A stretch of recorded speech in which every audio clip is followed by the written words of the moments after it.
الحمد لله الذي عجزت عن إدراك كنهه العقول والأوهام وتحيرت في درك سره المدارك والأفهام. جلت قدرته وعظمت سطوته يقلب الليالي والأيام.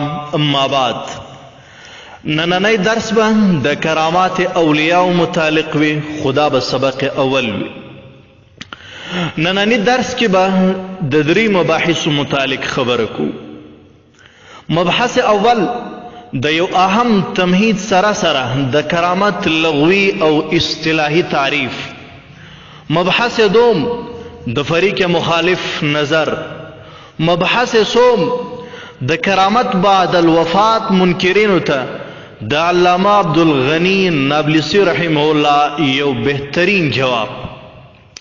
راځو مبحث اول طرف ته تمهید بیانو. د اهل سنت والجماعت متفقه عقیده ده چې کرامت د اولیاء کرامو حق دی. د اهل سنت یو معتبر عالم هم د کراماتو نه انکار نه دی کړی.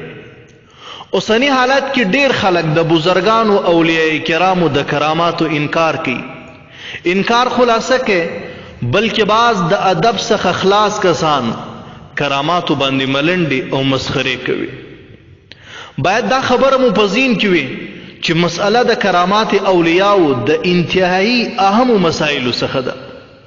فتاوا فریدیه کې په حواله د حاشیه التحتاوی علی مراق الفلاح کې لیکلي دي چې کوم کس د کرامات اولیاء منکر وي هغوی پسې لمونځ کول مکروه تحریمي دي. عبارت داسې دي: قال العلامة التحتاوی وكره إمامة العبد والأعمى والأعرابي والفاسق والمبتدع بارتكابه ما أحدث على خلاف الحق الملتقي عن رسول الله صلى الله عليه وسلم. حاشية التحتاوي على مراق الفلاح جلد اول صفحه يوصل 15 بحواله فتاوا فریدیه جلد اول صفحه 545. د کرامت لغوی تعریف. د کرامت لغوی معنا د عزت او شرافت.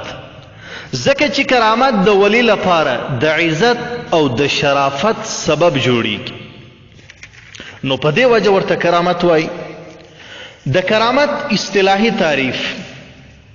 مولا علی قاری رحم الله د کرامت اصطلاحی تعریف داسې کوي: والحاصل ان الامر الخارق للعاده هو بالنسبه الى النبي صلى الله عليه وسلم معجزه سواء ظهر من قبله او قبل امته لدلالته على صدق نبوته وحقية رسالته، فبهذا الاعتبار جعل معجزة له وبالنسبة إلى الولي كرامة.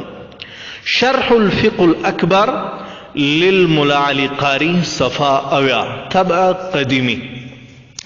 یعنی یو خلاف عادت کار که چرته د نبی څخه صادر شي نو د نبی طرف ته نسبت کول سره دې ته معجزه ویل کیږي، او که چرته داسې کار د ولی څخه صادر شي نو بیا ورته کرامت ویل کیږي. لیکن دا مو باید په یاد وي چې معجزات او کرامات دواړو کې مؤثر حقیقي الله تعالی دی.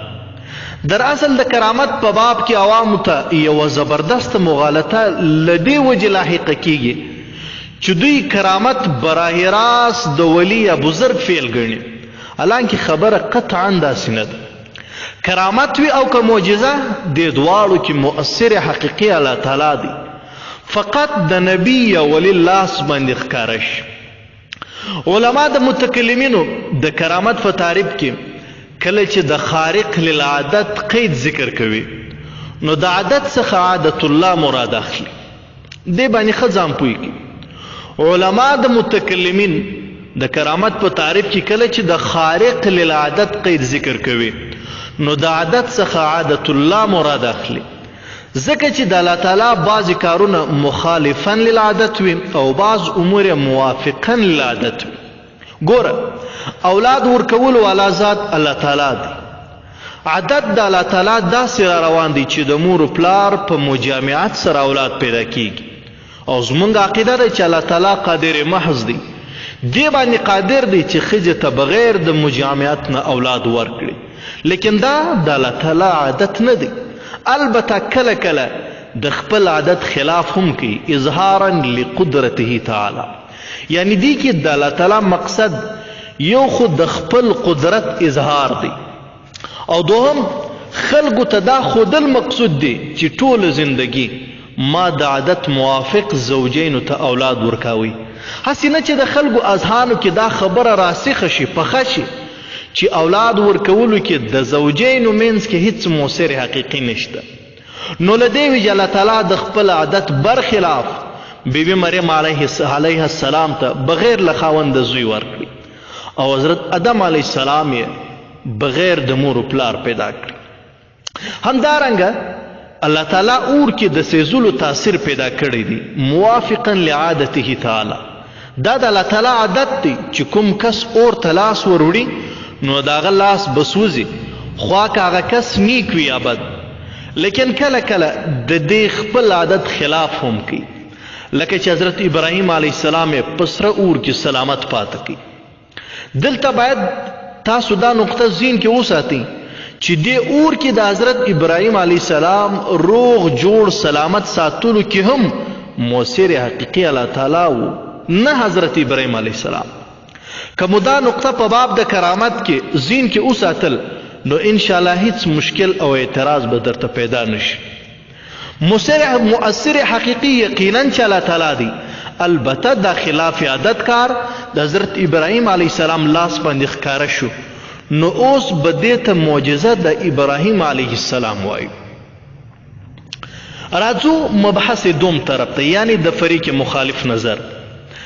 فریق مخالف یعنی پنجپیریان وهابیان او جماعت المسلمین والا دې مذکوره مسئله کې د معتزله او ابن حزم ظاهری تقلید کې ډوب دي.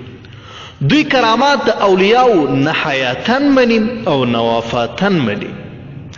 آیات کې هم چې مني نو صرف د استجابت دعا پورې مني یعنی یو نیک کس دعا وکړه او قبول شو بس.